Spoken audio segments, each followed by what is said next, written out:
अब आज इस बात को समझने की कोशिश करते हैं कि क्या वास्तव में बीजेपी क्या राजनीति कर रही है राम के नाम की, अयोध्या के नाम की, मंदिर का क्या बीजेपी फायदा उठाना चाहती है। ये सब जो आरोप लग रहे हैं कितने सही हैं, आज इनको जानने समझने की कोशिश करेंगे।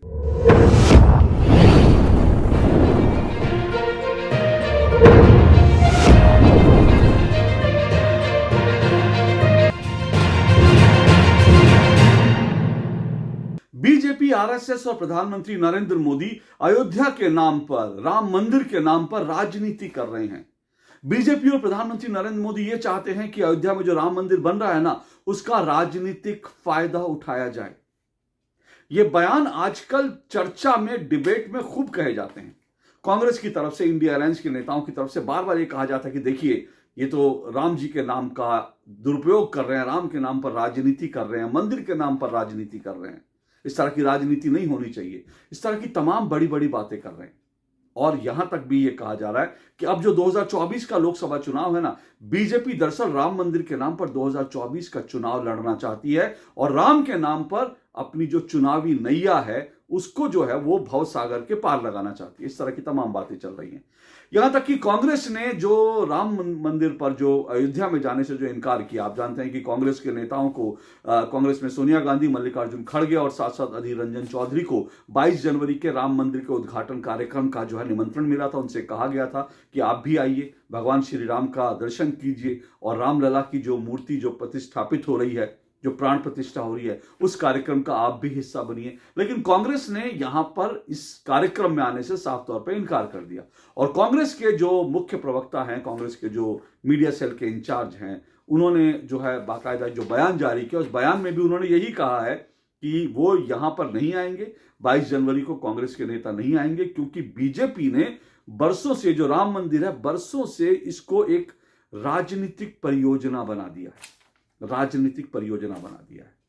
अब आज इस बात को समझने की कोशिश करते हैं कि क्या वास्तव में बीजेपी क्या राजनीति कर रही है राम के नाम की, अयोध्या के नाम की, मंदिर का क्या बीजेपी फायदा उठाना चाहती है। ये सब जो आरोप लग रहे हैं कितने सही हैं, आज इनको जानने समझने की कोशिश करेंगे। लेकिन उससे पहले आपको मैं एक बात समझा देता हूं। सबसे पहले तो इस बात को समझिए कि इस पूरी घटना को, इस पूरे जो वाकया है, ये पूरा जो इशू है, इसको आपको कई आयामों में समझना पड़ेगा। अब ये जो अयोध्या और राम मंदिर के नाम पर बीजेपी जो राजनीति कर रही है, इस बात को समझने के लिए, इस विवाद को समझने के लिए आपको 3 बिंदुओं से मैं ये पूरा मामला समझाता हूं। पहली बात कि क्या बीजेपी राजनीति कर रही है, पहला बिंदु यह है। दूसरा बिंदु यह है कि ये राजनीति करके बीजेपी दरअसल हासिल क्या करना चाहती है दिल्ली की सत्ता के अलावा।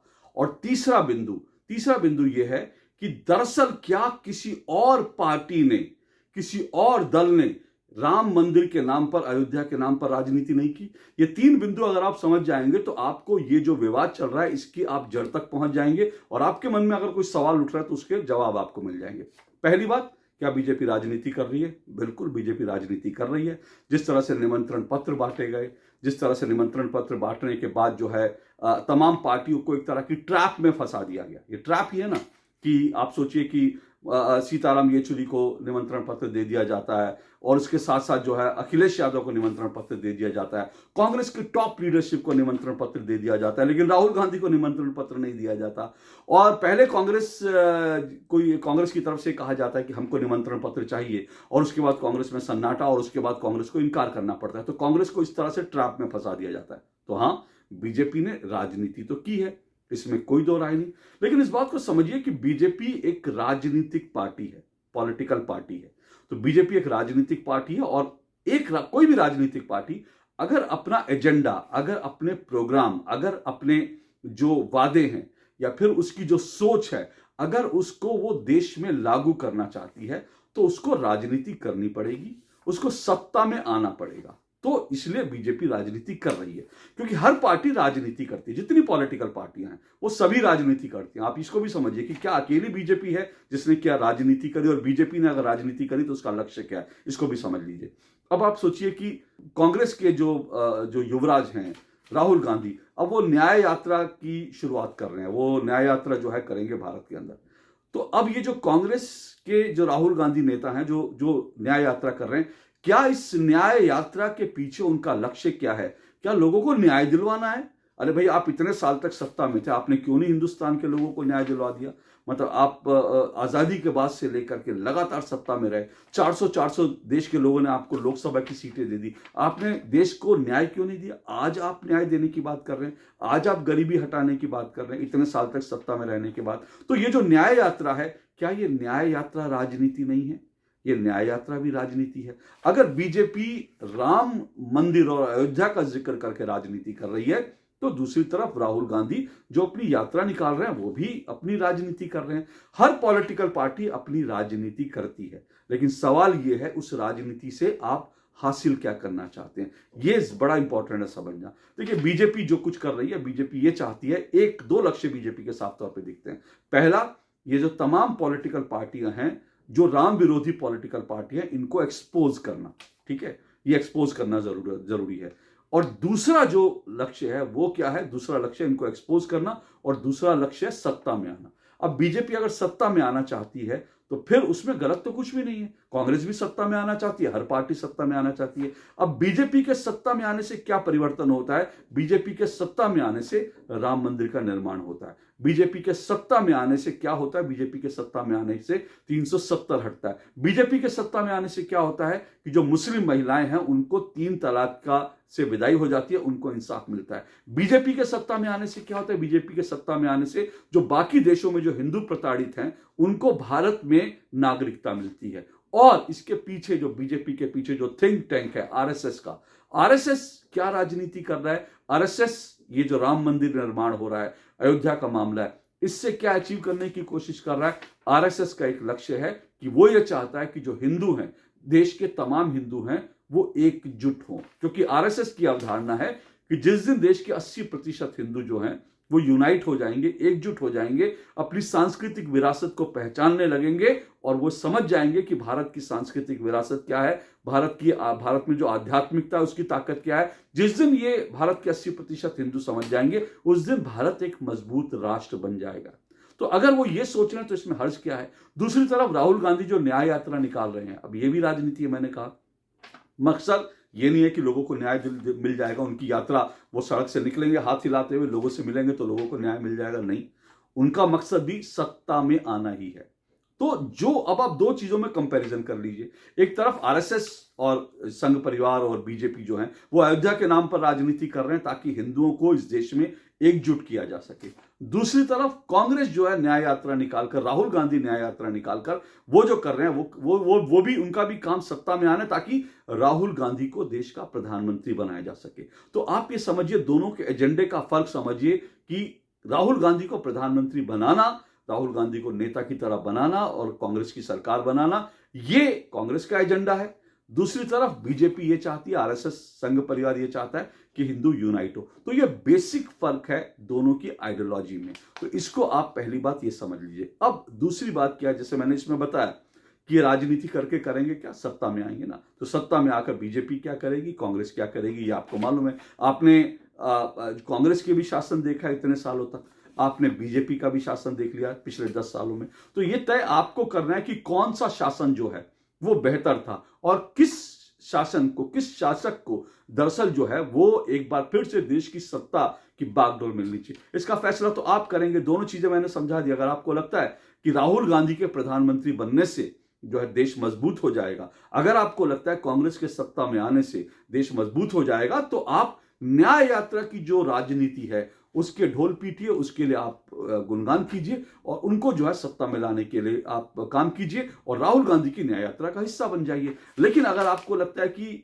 370 जो है वो गलत था, अगर आपको लगता है कि नागरिकता मिलनी चाहिए, भारत से बाहर जो हिंदू प्रताड़ित होते हैं उनको भारत में नागरिकता मिलनी चाहिए, अगर आपको लगता है कि इसके अलावा जो है राम मंदिर के साथ साथ जो है बाकी जो हिंदुओं के धर्म स्थल है वहां पर जो है एक बार फिर से जो है उनकी पुनर्स्थापना होनी चाहिए, तो फिर आप इस राजनीति को आप सही मानेंगे और फिर आप जाइए, अयोध्या जाइए, भगवान श्री राम के दर्शन कीजिए और उसके बाद जय श्री राम करते हुए मोदी जी के पीछे पीछे चल दीजिए। तो ये दोनों चीजें हैं। अब एक अगले पॉइंट पे आता हूं मैं, क्योंकि ये जो कहा जा रहा है ना कि बीजेपी राजनीति करती है, बीजेपी राजनीति कर रही है अयोध्या के नाम पे, तो भाई अयोध्या के नाम पर राजनीति किसने नहीं की? अपने अपने लक्ष्य अलग अलग हो सकते हैं, लक्ष्य अलग अलग हो सकते हैं, लेकिन राजनीति तो सबने की है। अयोध्या के नाम पर, भगवान श्री राम के नाम पर। सबसे पहले राजनीति की शुरुआत किसने की थी? सबसे पहले राजनीति की शुरुआत तो राजीव गांधी ने की थी, जब वो प्रधानमंत्री थे। और उसके बाद जब ताला खुलवाया, क्यों उन्होंने ताला खुलवाया था? क्या वो राम भक्त थे? नहीं, वो राम भक्त तो नहीं थे। वो रामलला के दर्शन करने तो कभी नहीं गए, अपने पूरे जीवन काल में नहीं गए, लेकिन उन्होंने ताला खुलवाया। क्यों? क्योंकि वो राजनीति कर रहे थे। उनको लग रहा था शाहबानों का जो मामला है, शाहबानों के मामले से जो गुस्सा हो गया देश, जिनको लग रहा है कि राजीव गांधी दरअसल जो है वो मुस्लिम परस्त हैं, वो तुष्टिकरण कर रहे हैं, उसको उन्होंने जो है काउंटर करने के लिए ताला खुलवाया। हालांकि ताला खुलवाने को लेकर भी एक दो और फैक्ट आ रहे हैं, उसमें कभी किसी और दिन मौका लगेगा तो बात करेंगे। ये भी कहा जाता है कि दरअसल राजीव गांधी को मालूम ही नहीं था, और ये मैं नहीं बल्कि राजीव गांधी के जो बड़े खास सिपा सालार रहे वजाहत हबीबुल्ला, वो ये कहते हैं कि ताला खुलने के बारे में राजीव गांधी को मालूम ही नहीं था, वो तो दरअसल अरुण नेहरू ने खुलवाया था। तो बहरहाल जो भी चीज हो, लेकिन मैं ये कह रहा हूं राजनीति करते रहे। क्या जब आपने ये कहा था कि राम जो है काल्पनिक है, तो क्या कांग्रेस ने राजनीति नहीं की थी? मैसेज किसी और को था, मैसेज ये था कि मुसलमानों को मैसेज था। क्या जब कांग्रेस के नेता, और ऐसी बहुत सारी तस्वीरें हैं, जब वो टोपी लगा के, कांग्रेस और इंडिया अलायंस तमाम, मैं बाकी विपक्षी पार्टियों की बात कर रहा हूं, जब वो टोपी लगा लगा कर, सर पे टोपी लगा लगा कर, जालीदार टोपी लगाकर जब वो इफ्तार दावत में जाते हैं, तो क्या वो वास्तव में जो है इफ्तार, वो रोजा रखे होते हैं? रोजा नहीं रखे होते, वो क्या कर रहे होते हैं? राजनीति कर रहे होते हैं। तो धर्म के नाम पर वो भी तो राजनीति है ना। आप जाते हैं, राजनीति करते हैं। तो ये राजनीति सब कोई करते हैं। मुलायम सिंह ने अगर गोलियां चल रही कार सेवकों पर, तो क्या मुलायम सिंह राजनीति नहीं कर रहे थे? समाजवादी पार्टी राजनीति नहीं कर रही थी? समाजवादी पार्टी भी राजनीति कर रही थी। क्यों? क्योंकि उनको लग रहा था इससे मुस्लिम वोट जो है खुश होगा, और उनको लग रहा था कि MY फैक्टर है, उनके साथ आ जाएगा, मुस्लिम यादव वोट आ जाएगा और उनकी जीत की संभावनाएं प्रबल हो जाएंगी। तो मुलायम सिंह यादव भी अयोध्या के नाम पर राजनीति कर रहे थे, और उन्होंने तो, मुलायम सिंह यादव ने तो बाकायदा जो बाबरी मस्जिद एक्शन कमेटी थी, उसके नेताओं को अपनी पार्टी में शामिल कर लिया था, उनको टिकट दिया था, उनको मंत्री बनाया, सिर्फ इसलिए क्योंकि उनको लगता था मुसलमानों के वोट मिल जाएंगे। तो क्या समाजवादी पार्टी ने राजनीति नहीं की? समाजवादी पार्टी ने भी राजनीति की। लालू यादव ने क्या किया? क्या लालू यादव ने दरअसल जो लाल कृष्ण आडवाणी की जो रथ यात्रा को रोका था और उनको जेल में डाल दिया था, वो क्या कर रहे थे? वो भी अपने राज्य में अब मुसलमानों को खुश करने की कोशिश कर रहे थे।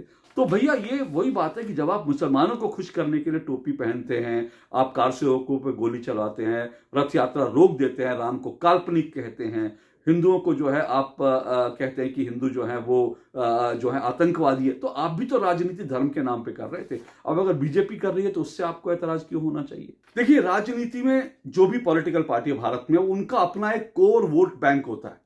वो अपने कोर वोट बैंक को लेकर के आगे बढ़ती है। उनको लगता है कि कुछ तो जो है चुनाव में फ्लोटिंग वोट होते हैं, जो अलग अलग कारणों से अगर किसी को हराना है, अगर ये मन में आ जाए कि हाँ हमको जो है इस पार्टी को हराना है, तो वो फ्लोटिंग वोट जो है उसके अपोनेंट को चला जाता है।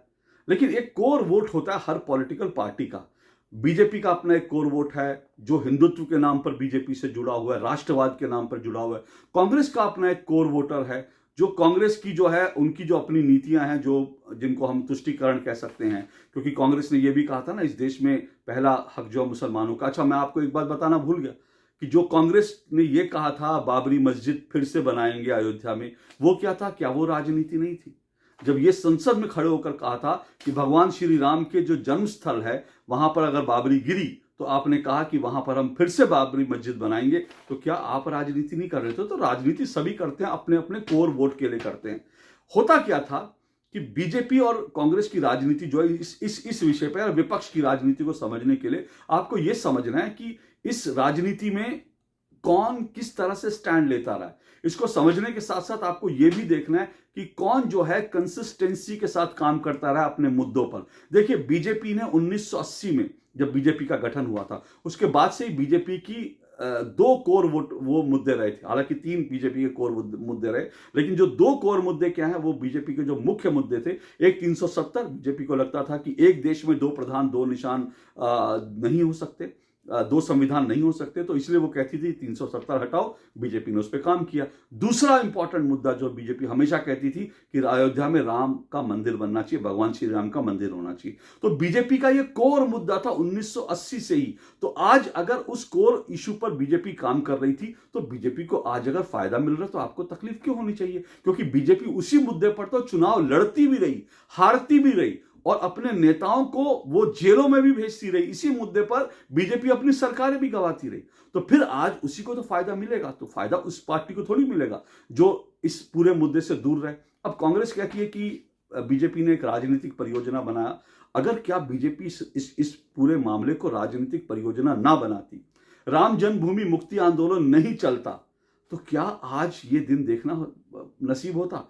क्या हमको राम जन्मभूमि पर राम का मंदिर मिल जाता? आपको मुझे बताने की जरूरत नहीं, अदालतों में किस तरह से मामले चलते हैं वो सब आपको मालूम है, और अदालतों में तो इतने समय से चल रहा था। अब देखिए, बीजेपी ने इस पूरे मामले में, जैसा मैंने कहा, 80 में बीजेपी का गठन हुआ, बीजेपी ने अपना कोर मुद्दा रखा। तीसरा जो कोर मुद्दा था वो सामान्य नागरिक संहिता, जिस पर बीजेपी को अभी काम करना बाकी है, उस पर फिर किसी दिन आएंगे।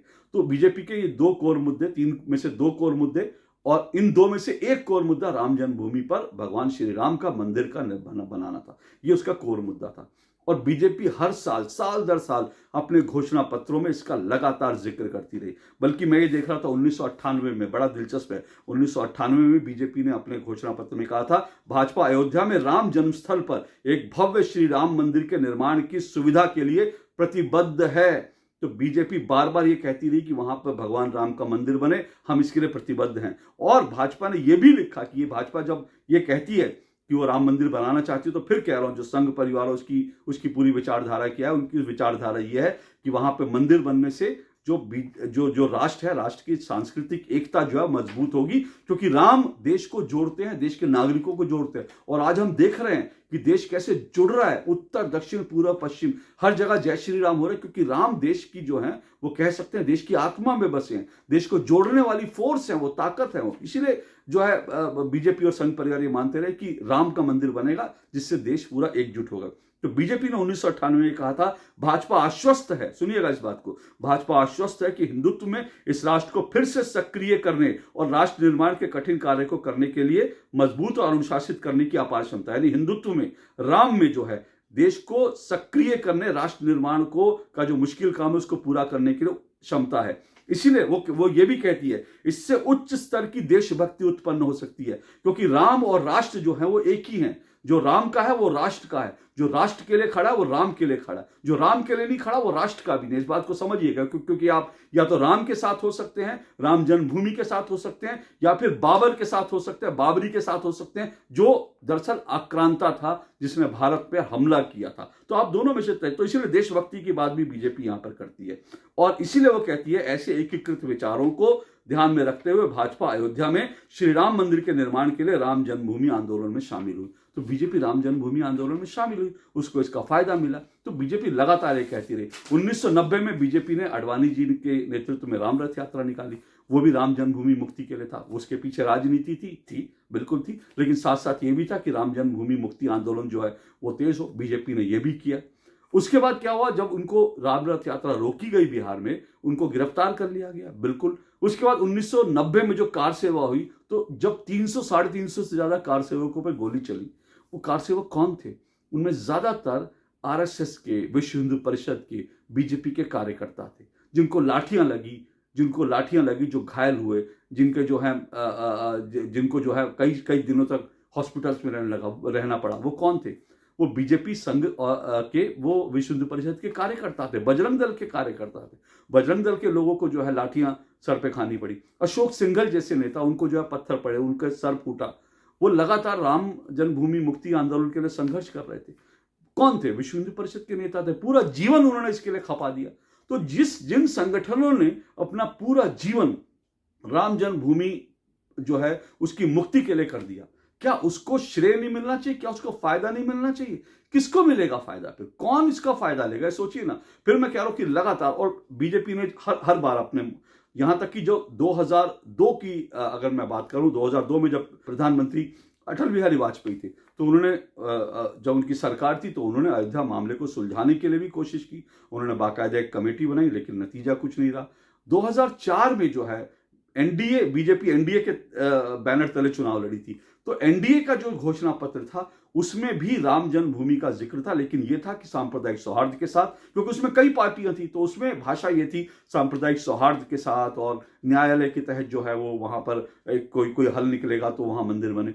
लेकिन बीजेपी का उसी साल जब एनडीए का घोषणा पत्र ये कहता था, लेकिन बीजेपी का विजन डॉक्यूमेंट साफ कहता था कि बीजेपी प्रतिबद्ध है वहां श्री राम का मंदिर बने।